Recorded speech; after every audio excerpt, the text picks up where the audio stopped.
Okay, checking. 1, 2, 3. Hopefully this mic is working, and hopefully we might be live. Okay, so this is our first shot at doing a live video on YouTube. Okay, so just to get a couple things out here, there is a bit of a delay, I think, between me in real time versus what's showing up real time in YouTube. I think it's about a 20-second or so delay, I think. So if you do type a question in and I don't respond right away, it's not that I'm ignoring you. There is a bit of a delay. But hopefully everyone can hear me, see my screen. It looks good on my end, so I'm just going to kind of carry on and hopefully it does work. But if not, what can we do? Oh, perfect. People can hear me. That's fantastic. So why are we doing this versus the normal blog post? Excuse me. So the thought here is that it can get some actual real-time feedback from you guys, people who are watching. You know, ask a question. Maybe as we're going through something, there's a question you might have about what I'm doing. So that's the thought here. Is there's some actual chance for some interaction. Whether or not that happens is to be seen, I guess. So I'm just going to go through a little demo here. I couldn't come up with much, but you can see on the screen I've got this beverage container for Coca-Cola or Sprite. And basically what I'm going to do here is just basically start, put it in a vise, maybe do some soft jaw Boolean operations on the vise jaws, and show how we could do a 3D engraving on this thing. So you can see that the finished toolpath here is actually following the shape of the can. So there's a couple different ways we can go about doing each of these things as far as importing vices. There's different ways we can go about doing Boolean operations in the vice jaws. There's different ways we can go about engraving on a curved surface. And I don't want to make this session overly long. I don't want to be here for 2 hours. I don't think anyone wants to be here for that long. As much fun as Mastercam is to watch on screen. Yeah. So I'm just going to start to work through it. How far we get within a half an hour or so, depending on questions. We might cut it short. We might go a little bit longer. But yeah. So I'll just start babbling away here about stuff in Mastercam until it seems like everyone else is getting bored. And then we'll cut it down. So we can always do a part 2 maybe next week if we only get partway through this project and continue on from there. Okay, so I'm going to start into a new file here, and hopefully I'm able to do what I did here in this current file. Because being live, I no longer have the luxury of post-processed edits to make me look that much better. Yeah, so doing things live, if I screw up, then everyone's going to see it and laugh and point and stuff, right? So just be nice, though. Okay, so I'm going to bring a vise into this part first. No, maybe what we should do is we should be bringing the part in first. So let me just bring over a Windows Explorer. And like in Mastercam, I just talked about there's different ways to engrave on a curved surface. There's different ways to bring in your vices. There's also different ways to bring in your part. I'm sure many of this already know. Someone's pointed out I'm using 2021. Shh, don't tell anybody. It's not out yet. I'm just going to drag and drop from my Windows Explorer, and simply dragging and dropping will open that file right up. So here's our beverage can, Pepsi, right? Asking about, is this webinar going to be recorded? Hopefully. Again, this is the first time I've done a live thing. I think there's an option once I end it to kind of download it and repost. So it should be posted on YouTube, and if I'm able to download it, it will be posted in our blog as well for viewing later. Yeah, so here's my can. This thing is a little wonky in how it's come in. It's come in as, you can see, 4 different bodies. For what we're after here, we don't need super accurate representation of a pop can. It's missing the tab. That's, again, not a big deal. Really, all I'm concerned about is the shape of the part here, the main middle body, and then the ends for nesting into the jaws. We need something close there so that it actually fits in our jaws somewhat accurately, because when we engrave this can walls are pretty thin. We don't want to be out by too much, otherwise we're going to be wearing more of our beverage, so that's not good. So what I'm going to do here is just try and clean a little bit of this stuff up. And we can do that, since these are all solid bodies, we can try and merge them into one just to simplify, so we're only dealing with one can instead of 4 parts of a can. The problem is, though, if I zoom in on this tab, a problem or not a problem, I guess you can look at it either way, but there's a little bit of a gap here. And basically what happens there is I'm not going to be able to merge these two pieces together because there's a gap between the two bodies, and Mastercam won't be happy about me trying to do a Boolean operation with those. Yeah, sorry, I'm going to try and keep up with these comments over here. If I miss the comment, please don't get upset with me. Oh, so address about the blog, yes. blog.caminstructor.com. I'll bring that webpage up in a little bit. I'll link it later as well. But blog.caminstructor.com. Okay, so to get these two ops to nest together, let's even just try the Boolean operation to show that I'm in fact not lying about this not working. Select the target body. I'm grabbing the bigger portion of the can. And then the tool body, I'm going to grab the tab. Okay, so if I grab those two things and I try and add them together, Mastercam says, that's not going to work. I don't like that. So yeah, so it will not work as is. But with this, we're going to use lots of the model prep functions in here. In model prep, we can, massage geometry to get it to do what we need it to do. I'm also lucky here, and I've got all my bodies. They've come in on different levels. Let me just minimize this over here. So what I'm going to do is just turn off what I don't want to work with right now, which happens to be all that stuff. And with model prep, what I can do is just make these edges bigger or extend them so they do in fact intersect. Let me just hold down Shift and grab a wall here somewhere. There we go. Now that I've got that selected, let me turn that other layer back on that had the tab so that I can just extend this inside a little bit. So there's a little bit of overlap in there now, and there's a lot of overlap now. Come on. There we go. So now that there's some overlap in there, the Boolean function will actually work. So Boolean, let's grab the main can again. The tool body is this tab. I'm going to hit OK, and hopefully when I do a add, hey, it works. Green check. Mastercam's happy. Now we've got one less extra thing to worry about. Let me just see in the comments anything new over here. Okay, I think we're all good so far. No one's seen any mistakes. Perfect. Now this little piece in here, the problem with this guy is it's a sheet solid. And again, Mastercam's not going to be happy about me merging that sheet into another solid. So, and even this here, it's a little bit more detail than we really care about in this can. So I think the easiest thing to do is we'll just get rid of that. And again, using our model prep function, I'm going to go ahead and remove a feature. So I'm going to double click here. And it's going to select that whole thing as a feature. Hopefully it does, if I can get it centered. Click on remove.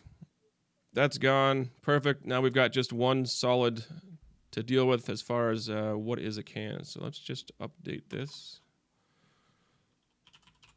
Name it something different. And let's get rid of whatever's empty. Oh, I had the active level there. So let's do that again. Okay, so there's our can. Cleaned up. Another thing worthwhile doing here, since we're in the model prep function, is trying to clean up this solid a little bit further. Let Mastercam deal with this a little bit easier as far as toolpathing goes as well. And we've got these model prep functions called simplify, solid, and optimize. I'm going to run both of those on this entire solid. If I can pick the entire solid, there we go.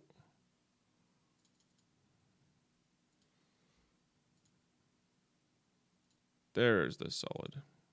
Okay, so a bunch of redundant faces it's found up in here. And then if we go ahead and optimize this with this same thing, the whole solid, if I can get the whole solid, here we go. and some more optimizations in there. Yeah. So when you're working with solids, especially imported solids from whatever software, you're not really sure what software it came from, not a bad idea to pull those two functions off with it. It can help Mastercam out quite a bit in the toolpaths as well as file size in the long run as well. Okay, so we got a can. It's kind of up in the middle of space right now. It's not important really where this is. We are going to make, obviously, toolpath relative to it. So let's bring a machine in here. I'm currently in my top plane, and if I go at a top view from my top plane, I think this is good as far as orientation. We'll hold it in the vise this way, and we're going to engrave along here. So I think initially this is fine. We'll have to move the location or the origin of this plane later on to get it in a location that makes sense as far as pickup on the machine. But I think for now this is fine. We'll bring our vise in, get it all mounted up in the vise, and then we'll worry about plane orientation and all that good stuff after that. Okay, so we're bringing in a vise. Let me find my file explorer. So as I mentioned, there's different ways to bring in your vise in Mastercam. You can go up to File, Merge, because obviously we don't want to open the vise. If we open the vise, that would get rid of all this work that we just performed on this cam, and that would not be good. So we need to merge the vise in. So File, Merge, and then browse to wherever your vise is, or the other way, which is the way I prefer to do things. Bring this File Explorer back. And there's my vise, my Kurt D688. Left click and hold, bring it over to the graphics screen, hold down the control key, let go of the mouse button, and that will perform a merge. That was a lot, but yeah, so basically dragging and dropping the same way we did with the can, except you hold down control, and that performs the same thing as a file merge. So there you can see my vise coming in completely the wrong position, but that's okay. We're going to deal with that in a second. Let's just click OK for now. Okay, so results of that. That vise came in with a bunch of stuff on a bunch of different levels, which is fine. That's okay. You know, we can turn things on and off if we wanted to, like the little carriage in the middle, or we could turn off screws. That's the lead screw. There's even the screws in the bottom of this thing as well. Jaws, all that fun stuff. So we have a choice to make at this point. Do we want to move the can up into the vise, or do we want to move the vise to the can? Does it matter? Not really. It's a personal preference thing. Although some workplaces prefer that you leave an imported part in its location when you bring it in to Mastercam. Some places don't care. They just say do what you want, whatever makes good code. They don't really mind. The thought process behind leaving the part in the location that it imports in is if there's a revision to that part, you could bring in the revised part and you wouldn't have to re-update everything in the file. Everything should still mesh, but yeah, again, how much extra work is it? It's, yeah, personal preference and whatever makes sense. What I'm going to do is I think just to make some extra work for myself, because currently right now I could almost use the top plane. So what I'm going to do is move the can into the vise so that I'm not using the top plane. I have to use something else. So with that, again, in Mastercam, there's more than one way to do this. We can do a dynamic translate of this can. We could do single transforms and rotations. But I'm going to try, and hopefully it works, and I can find it, model prep tab, right? Model prep is where it is. I'm going to try and do the align to face. Hopefully this works. Basically, align to face is a way to quickly move a part to align it with another part, and typically it's with solid models. So I'm going to grab the face of this can and use align to align it with this vise jaw. Hopefully this works. Okay, so align to face. Select the face on the model to be moved. So I'm going to pick this face here. Z orientation is needed here because this will mesh up with the Z of the next thing I select. I'm not worried about X and Y right now. We got a round part, so it's not super critical about, you know, which direction is this in. But we'll maybe look at that once the part's moved. Okay, so I got that selected. Modify the original reference point, etc. Enter when you are complete. So I'm all good with that for now. I'm going to hit enter. Next thing is, so this is a good point to make here. When you're working in any function, always look for this prompt and see what it says. It's going to tell you exactly what Mastercam is expecting from you to complete the function that you're in, especially if you're in a function that you're not familiar with. All right, select the flat face on the destination solid. That's what I want right there, that face. Okay, so there's our preview.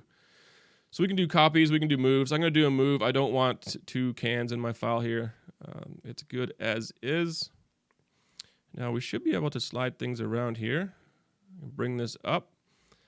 So right now that gnomon is at the middle of the circles of my can, and I don't want this to be below the top of my jaw. You can see that if I try to load a can in like that, it's going to be a little bit difficult because I can't drop it straight in.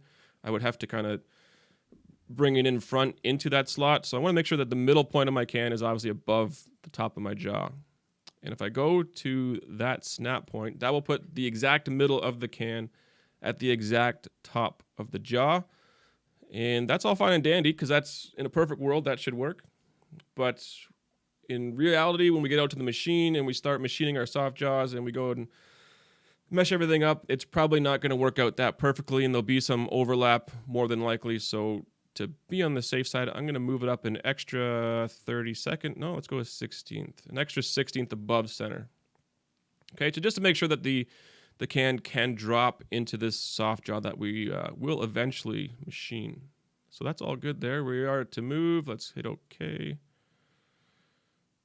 And let's get back to our normal colors. Okay. All right, so there's our can in our jaw. I will end up notching this out for the soft jaw. And I guess if we want to be completely accurate, this groove here, that's that slot for the stops that come in the Kurt Vises, and typically those are on hard jaw, so I'm going to get rid of that feature just so I know that that's not a hard jaw. So model prep, modify feature, let's click all the faces of this slot, remove it. Okay, so now I know this is a soft jaw. It looks more like a soft jaw now. Okay, so next thing up, I'm going to bring the back movable jaw up to this guy over here, and for that I will be doing just your normal dynamic. We could do transform would work as well, but dynamic works just fine. I think there's a little carrier on this part here that we should probably remove just to make it more accurate. Not needed for the most part, so I'm going to pick anywhere on here. It doesn't really matter because I'm going to slide in X, and I'm just going to kind of eyeball this where it makes sense. So I don't think I want to go up past. Yeah, I think that looks good there.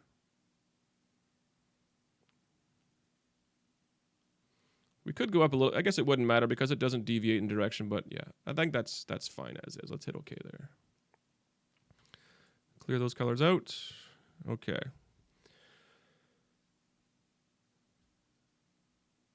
Now, yeah, as far as the orientation of this can, it's not going to affect our code at all. It's going to only matter when you put the can in the vise on the shop floor as to how you turn it. The resulting code won't make a difference. The orientation doesn't matter how we program it in here. It matters more how you load it out there. Okay, so what's next? We got two different choices here on how we want to proceed. Do we want to carry on with our soft jaws, or do we want to carry on with engraving? So maybe let's hit up a toolpath here just to get out of geometry creation for a little bit, take a break from that, and maybe look at what Mastercam is best known for, and that's toolpath creation.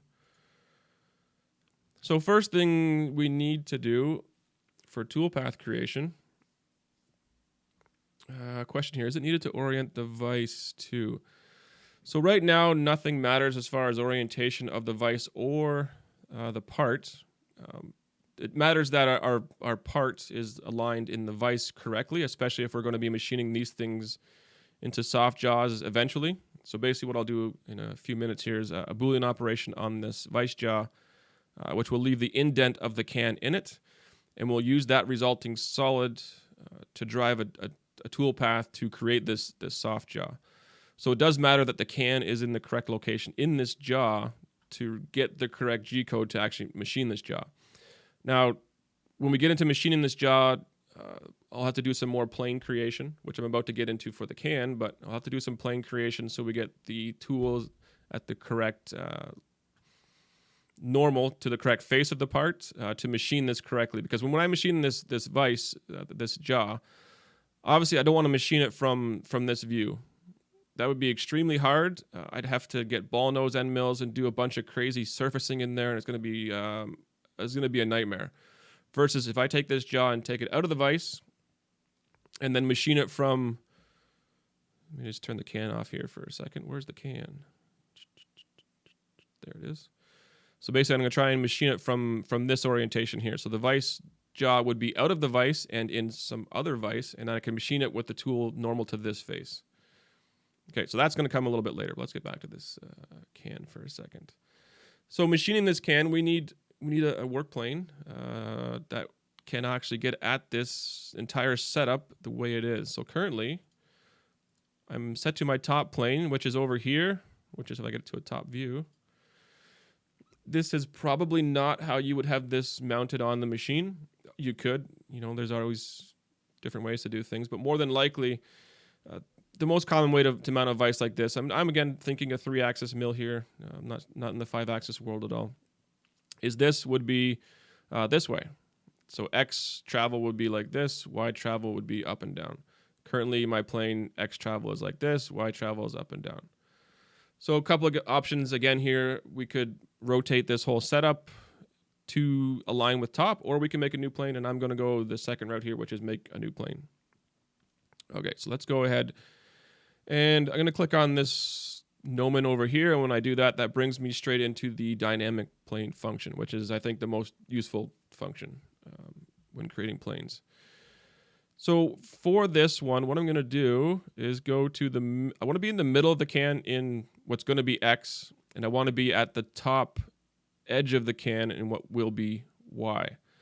We can move our Z up to the very top of the can afterwards as well, but first things first, let's get to the middle of the can in X. So you can see if I try and select this face, it's going to make a plane normal to wherever my cursor is. For me, in the 3-axis world, that's not useful. But if I hover to this edge, that is in fact an arc, I get the middle of that circle, which is in fact the middle of that face. So that's good there. I need to get this now over to what's going to be the furthest point in Y, which would be that face right there. So for that, I'm going to click on what is now the X leg of this gnomon.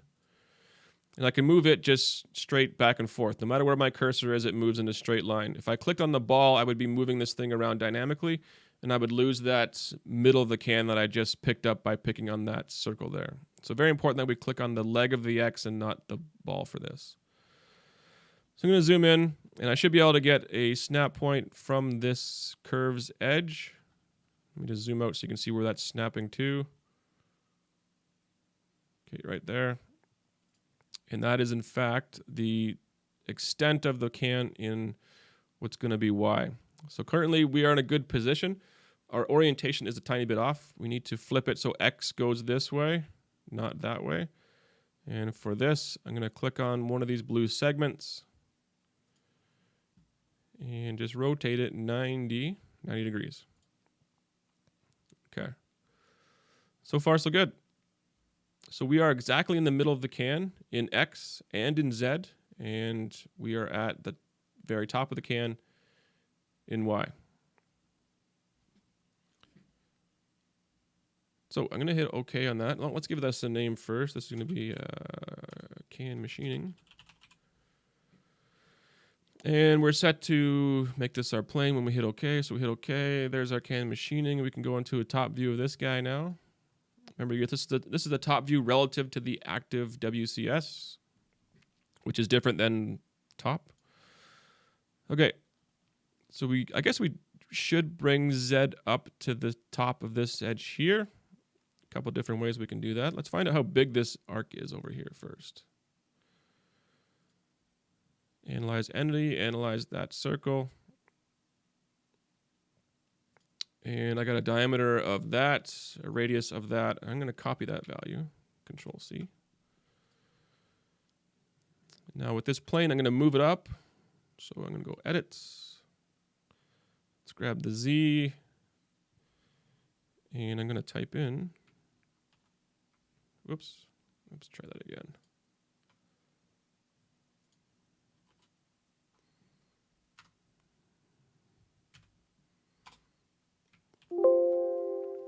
Ah, I can't paste values in there. There's my first one.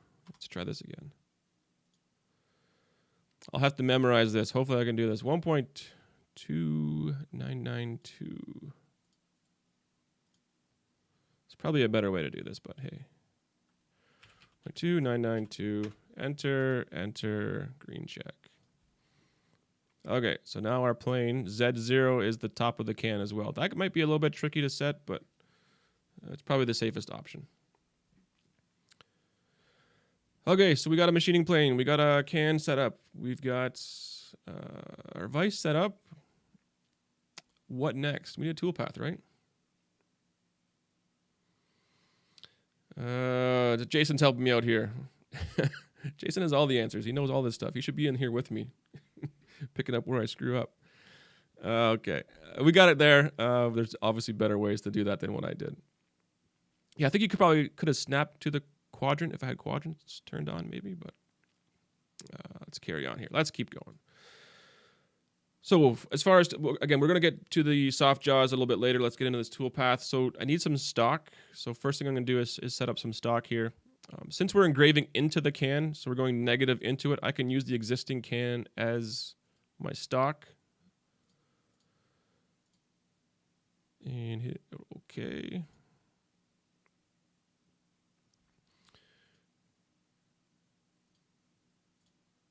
So there you can get a preview that just to make sure that it is in the correct position. And everything's good there. And okay, so I guess if we're going to engrave in this, we need some geometry to engrave with. So I'm going to make a new level. Let's make this level 100 just to leave it spaced out. And this is going to be our engraving text.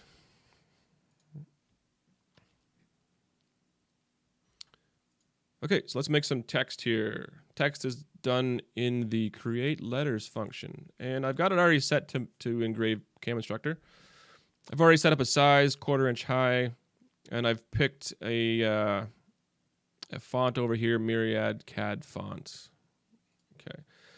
Lots of different fonts you can pick, simple versus basic. You can get stick fonts, whatever, but I'm going with this one because it kind of looks like our logo. So hey, that's why I picked that one. So first things, that's obvious. This is the wrong orientation as far as how I want to engrave this on the can.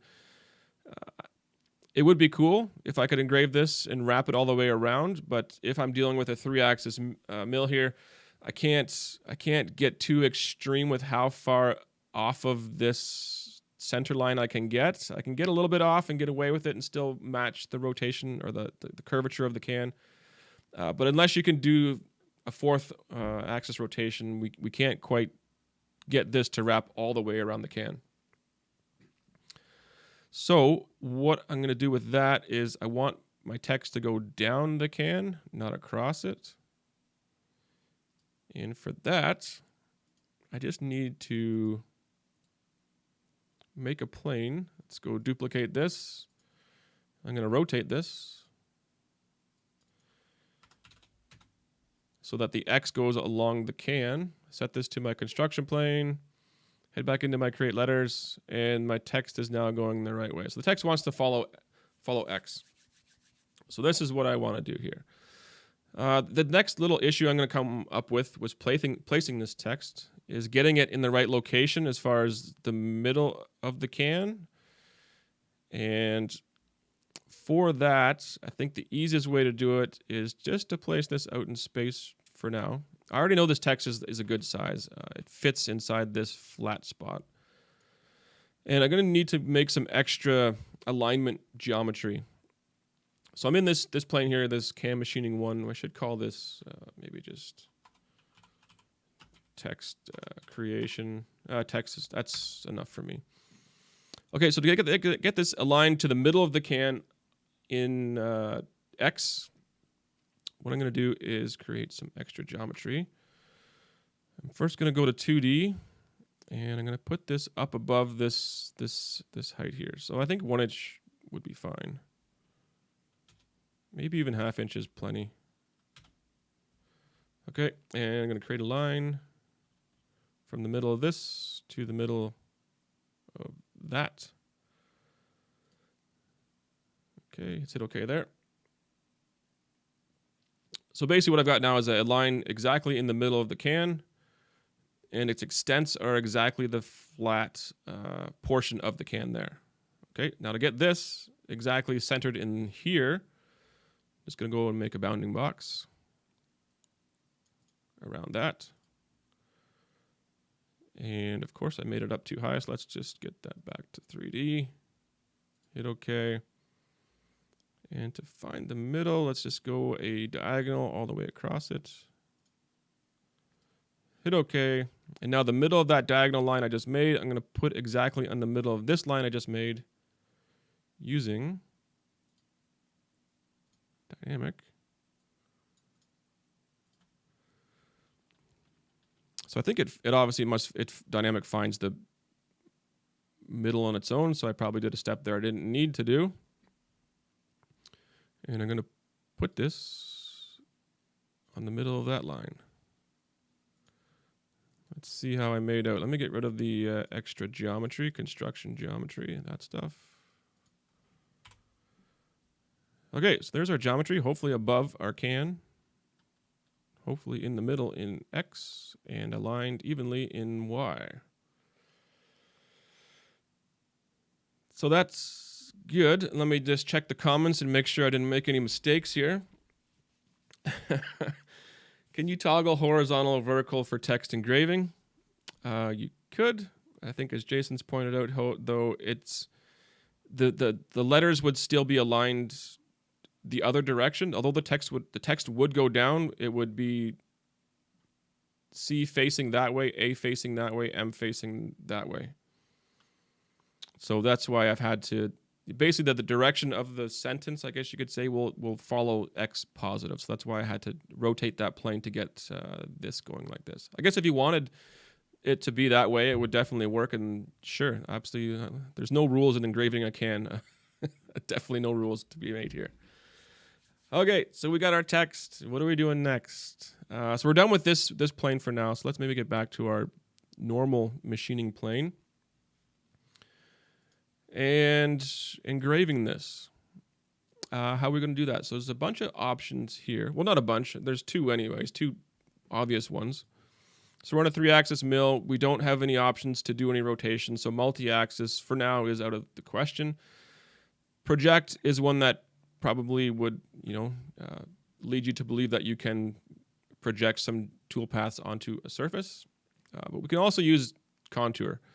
But I'm going to go through the project first, look at it, but then we'll look at the contouring method, which should produce pretty much exactly the same results. So with project, though, let me just hover over this for a second. Create tool motion by projecting selected geometry or an existing toolpath onto the machining area. So what we could do is start with our basic contour. There it is. And typically the way we do engraving like this is we do window select and get everything that we want to do here. Sketch the start point, which I'll say is that. And if we are doing engraving, we're going to want some sort of sharp tool. I think the best I have for sharp tools in here is like a small end mill or something like that. So what I'm going to do here maybe is just whip up a quick little taper tool. Let's say it's got a really small tip. Not too big, maybe ½ inch, 45. Whoops, point, let's go 1/4 inch. Okay, so there's my engraving tool. Okay, just something really pointy, because obviously we're not going to be engraving overly deep. And with this curvature, if we have something too big, it's gonna like blob together. So Speeds and feeds, I'm not getting into speeds and feeds. That's a whole other topic. So for now, I'll stay to 2D. I'm just going to turn off my comp when we're engraving. We turn this off. Turn this stuff off. And I'm not too concerned about this stuff right now. Let's just go 0 and 0. I guess is fine. Let's just do that. That's good. All right. Green check. Okay, so there's some toolpath motion. Obviously, we can make that a little bit better. Excuse me. But for now, that's going to be fine. This is going to be used in the project toolpath. Project is going to use that toolpath, excuse me, and project it onto this surface. Okay, so we can look at a backplot here and just see what happens. Perfect. We got text.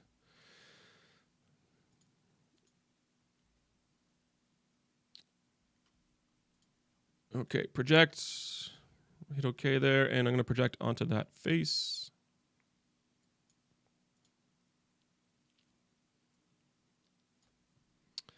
And this is not the toolpath I wanted to do. Wait a second. Hold on a second here. This is the project I want to do. I was getting confused. I'm like, I just did this. That's not the screen I just saw. I want the finishing project. There's the screen I'm after. Look at this real-time mistakes. Love it. Okay, restack. So 0. I'm going to adjust this in a minute. Still picking just that face. We're not going too crazy on the depth here. Definitely not that deep, though. So tool, yeah, speeds and feeds, it's crazy, but that's okay. Cut parameters. So here is where I'm going with projection type NCI. NCI basically means I can use another toolpath, which is the only other toolpath I've got, which is that guy. And yeah, the leads are going to be kind of crazy, so let's just get rid of those. We'll leave that as is for now just to see what we get here. Okay.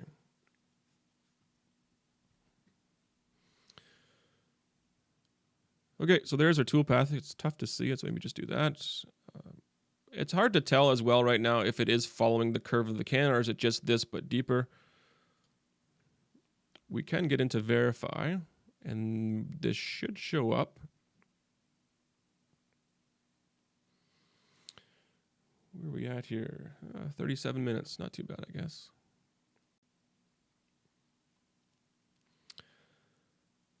There's the can, okay. And let's click play. Hopefully we get a toolpath.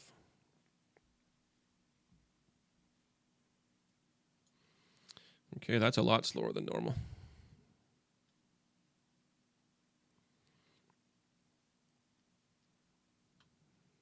Okay, so that worked. It's, like I said, it's tough to tell if it actually engraved on the arc of the curve. You can kind of see it, but we'll exaggerate this in a second. We could clean that up. I don't want to get too much into optimizing this toolpath, but we can just do a quick little minimum distance there. Regen, and that should clean up some of those crazy retracts. That's looking a little bit better. So that was option 1. Option 2 was to just use the contour toolpath, and let's try that again. I'm going to go... Actually, I'll leave that as is for right now. Let me just turn off this toolpath, though. So to use the 2D contour, well, it won't be a 2D contour when we're done with it, but to use the contour toolpath, we need to do the projection first. And for that, we got to go back into some geometry creation. And I need to be on my transform. I'm going to do a project.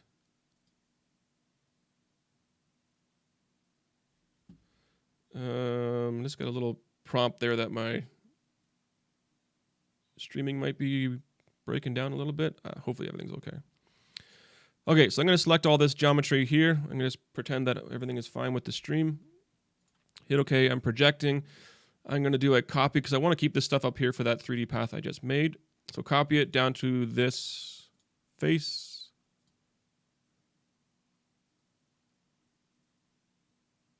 perfect. That worked.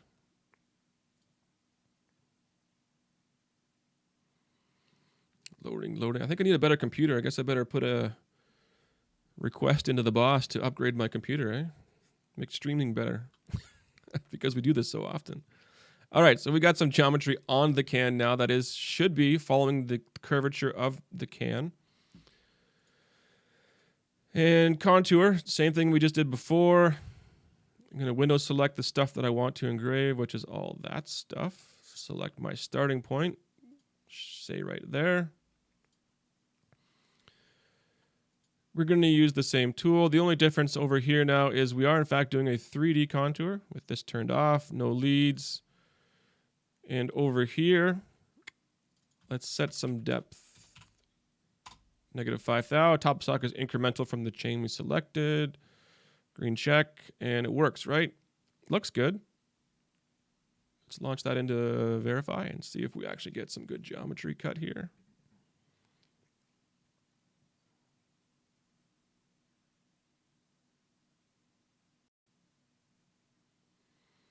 Loading, loading, loading.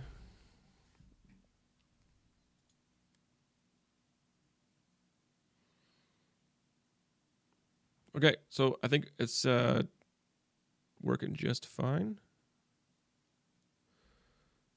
Let's close that down. Yeah, so this does not like to verify and stream at the same time. My computer's just bogging right down. Okay, but can we exaggerate this a little bit more so that we can see a little bit more of the toolpath following the can? I think that's what we'll try and do here next. Keeping in mind with the 3-axis mill, like I said, we can't venture too far down this, and you know, things will get a little weird. So what I'm going to do for this is take this geometry up here, and I'm going to stretch it. So let me just turn off that toolpath. Just clean up some colors here. And on transform, I'm going to do a scale. Let's grab this geometry up here. And I'm going to do it by axis, and I'm going to stretch it out. Sorry, I got the wrong one there. Not in Y. I want to do it in X. Let's start moving this. I think that should show enough of the curvature, maybe a tiny bit more. Okay. So we're getting away from what our logo is supposed to look like now, but hey, that's all right. So we're going to do a move, so hopefully the toolpaths associated with this geometry will go dirty, and I can just rebuild without any extra selection. So there's the updated toolpath. And let's do a verify again on this. And we should see it travel further down the can, but still maintain that depth of 5 thou-ish. Verify will open up. Here we go. I got a comment there. Stream is fine. No, you're supposed to say the stream is bad and you need a new computer. Okay, so I think it's looking good. It is definitely, you can see it following the curvature of the can more now. And if we go into maybe accurate zoom, it's going to clean up a tiny bit, but not a whole bunch. But still get the idea. I think it's looking good. It's definitely following the curvature of the can. And let's just reset that and close that down. Okay, so as far as toolpath goes, I think we're good there. Either method should work. The 3D contour versus the project. We're going to get decent code either way. So basically the only thing left on this part would be to create the code to machine our softjaws. Now the softjaws, we've got some extra geometry work to do here. We need to do some Boolean operations, and we'll have to do some plane creations so that we machine them from the correct direction. So let's head off into that now. Let's check the comments here. What we got going on? Could you make some videos about 4th axis continuously? Like how the 2D dynamic videos work? Yes. we are due for some update to our fourth axis content, not only on stuff that we post on YouTube and the blog, but also want to add some more stuff to our course content online. I think we've got enough there now, but as always, we like to update stuff, make things better as much as we can. Keeping in mind there's only so many hours in the day, and there's only so much we can do. But yeah, new fourth axis stuff is definitely on the agenda and will be coming this year. But right now we're kind of really tied up with getting ready for the 2021 launch, which I don't know if anyone saw. I'm actually going to put a post out yesterday in social media, and they're talking about June release. So even with all the stuff that's going on right now, it seems as though Mastercam is on track with that release being June like normal, so that's good news. The betas are still getting updated, consistently, so that's also good news. And there's lots of big changes in 2021 that everyone should be excited about, because definitely I am. All right, back to making stuff here. What did I say I wanted to do? Softjaws. Where are we at here right now? We're at 45 minutes. Here's what I'm going to do. I'm going to see how far I can get here in the next 15. As far as soft jaw creation goes, maybe I'll just focus on one of the jaws instead of both, and hopefully I can finish add jaw up in 15 minutes. And then we'll wrap this up for the day. And maybe we'll save it and we'll come back to this another time if we do another live stream. Let me see here. A couple questions here. Stream is good. Okay, now Perfect. Yes, it's very, very clunky. I definitely need a new computer. How do we see when you guys will be live? That is a great question. Very new to this live stuff. This is the first time we tried it. I tried to put a post out yesterday and at least scheduled the live event. I guess we'll call it an event. And I guess we can look into sending out emails. I did put a post on Instagram, Facebook. I didn't try and advertise this too much just because I expected it to go extremely poorly. I didn't want anybody to see it. So, yeah, the next one will definitely use more of our lines of communication to get the announcements out that we are going to go live. I don't know if this is better than doing a normal webinar like we would. I think it's better because I'm getting, I think, more comments and more people are interacting, which is definitely good. That's kind of what I want from these things. So yeah, the next time we do this, if it's next week, 2 weeks from now, we'll try and use more avenues of communication to get these notifications out, at least so everyone knows. At the very least, sign up to the blog post, get registered over there, and maybe I'll do announcements through that as well. But yeah, even follow us on YouTube. I think if you subscribe to our channel, you should get a notification when we go live. It's not much that's not much time to get ready for it, but that's all I know right now. I'll do some research though. Okay, softjaws. What do I need? I'm going to turn off the text. I don't need the text. I want to work with just this jaw over here. So I got a bunch of levels, and I don't know which level this jaw is on. So quick way to do that, this little magnifying glass, find level from geometry. When I click on that, I can come over here and pick my soft jaw, and there's the level that soft jaw is on, level 9. Okay, so that's important. So if I don't want the rest of this stuff on screen, I can just turn those off and turn on just that and my soda can. And I can work with just these two pieces of geometry now. Okay, so I want to do a Boolean operation to cut into this jaw. I'm pretty sure you could use... where is it? Where's the new solid function? Impression. I'm not super familiar with impression yet. I have not played with it enough to try and use it in a live stream. So I'm gonna go with the normal Boolean. But yeah, impression is it should probably work here as well. Okay, so to this jaw, I want to do a Boolean function. Target body, I want this to end up happening to my soft jaw. My tool, I want to cut it with my can.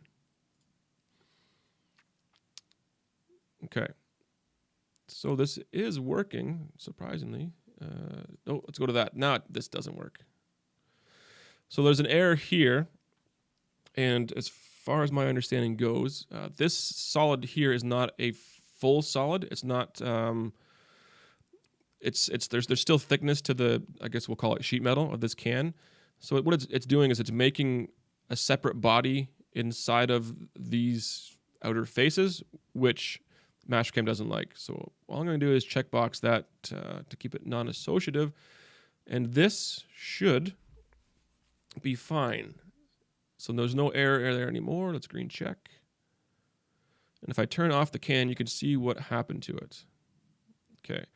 So there you can see that body in the middle. That was the problem before of trying to do a remove and end up with just one solid. It was because we're cutting through it. And we don't need that anyways. So with it selected, I'm just going to click delete and get rid of that body. So we're partway through. Next problem is machining this is going to be hard, number one. And number two, getting the can into that would be a real pain. So there's no benefit into machining this geometry as is. I want to be able to drop my can down into this slot. So we'll do some more model prep functions here and make this into a more easily machinable feature and a more easily loadable soft jaw. So model prep again, I'm going to remove these features in here first. Let's just double click that feature. I think I can do more than one feature at a time. Double click and double click, remove. It's only going to let me do one at a time. Let's try again.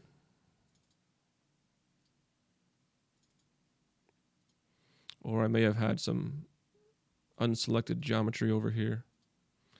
Okay, but we're back to where we need to be now, so that's all good. So next up, we can do... So basically what I'm going to do is I'm going to do a push-pull on this face and push it all the way down to the bottom of this groove here. So that'll give me a straight pocket through here, which is easy to machine, and it'll be easy to drop the can into. I want to keep this rad for now, but during the push-pull, it may be a little problematic with this rad here. So first thing, I'm going to remove this rad first. So remove fillets. Let's get rid of that rad. Okay, and now our push-pull should work a lot better. Let's grab this face, and I should be able to snap to that sharp corner.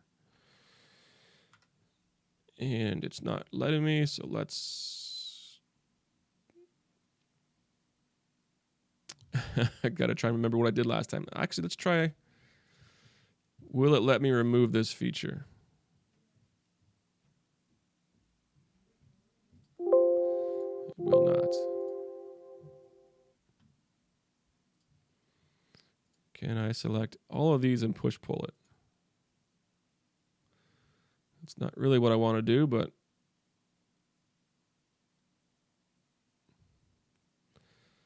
You know what? I went through this file before I did this live stream, and this worked.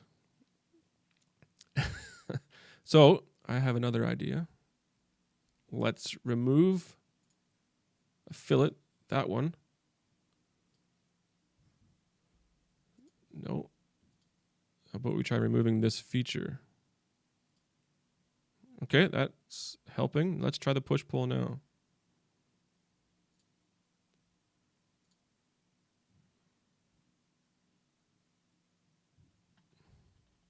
I need to get that point right there. There we go. I think we are now on track.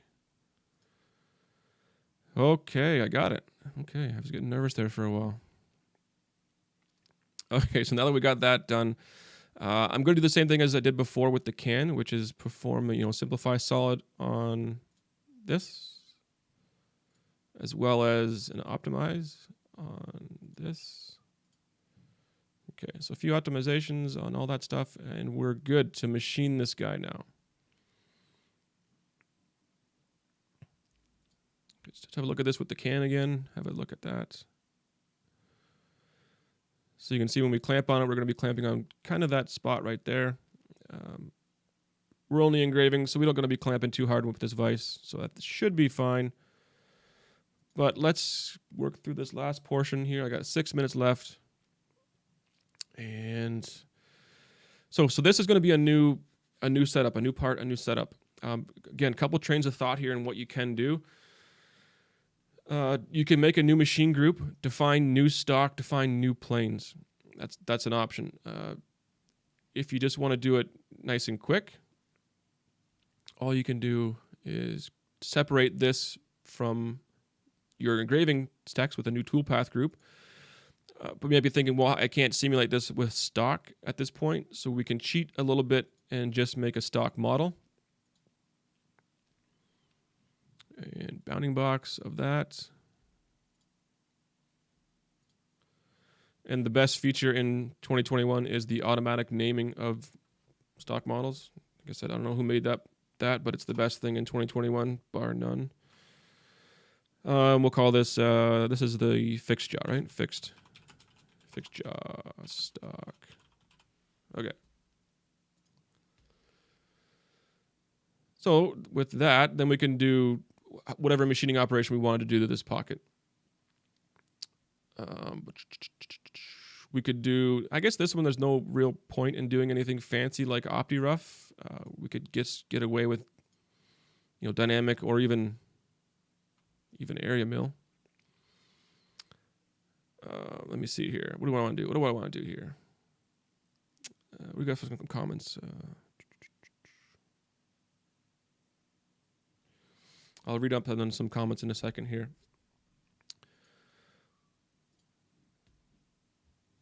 Yeah, let's go dynamic. Let's do this.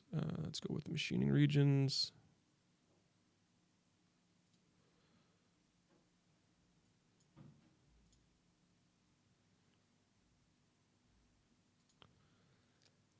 And air region. Whoops.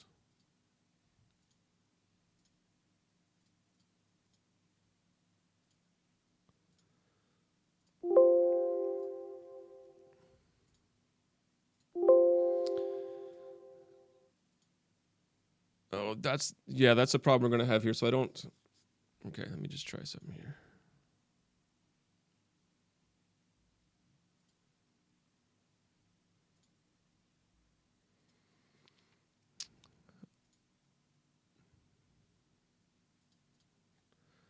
I'm having some troubles, I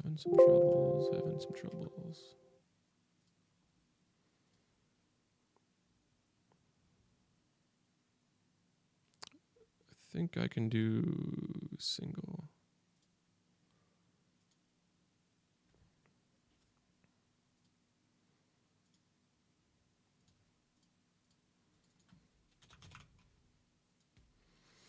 Okay, hopefully we're back on track here now.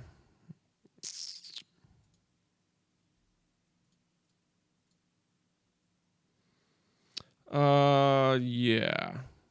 I just realized what I did wrong.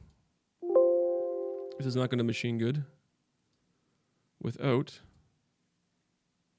a plane to machine from. This is why I don't do things live. Okay, so let's get this.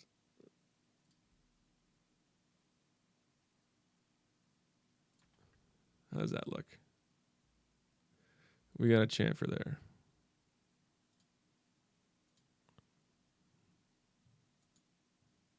Oops.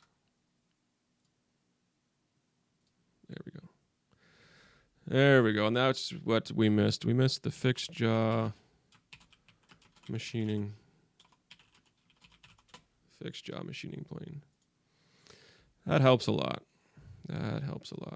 Okay, so you know what? With my demoing abilities falling apart here, I think we'll wrap it up. I think we're at a full hour. Yeah, someone just got that. You need to create a tool plane to the vice jaw. Yeah. Went through all that spiel at the beginning of it. We need to make a plane for this vice jaw so we don't machine it from this orientation up here with a bunch of 3D stuff, and I didn't even do it. But hey, we got it there. And we're at a full hour. I'm exhausted. I need a drink. So we're going to wrap it up there, and maybe we'll pick up this thing on a second live stream, maybe next week, maybe the week after, maybe next month. I don't know. It looks like the feedback is somewhat positive so far. There's actually people here watching, which is a good thing. I'll post this up in the blog. I'll post this up on the YouTube page as well. And yeah, like I said, if this is good, people like this you'd like to see more, then we can definitely keep doing some more videos like this. Other than that, if anyone's got any questions, comments, insults, whatever. If not, I'll wrap it up. I know there's a bit of delay between me and the comment section, so I'll give it a few seconds here before I end it.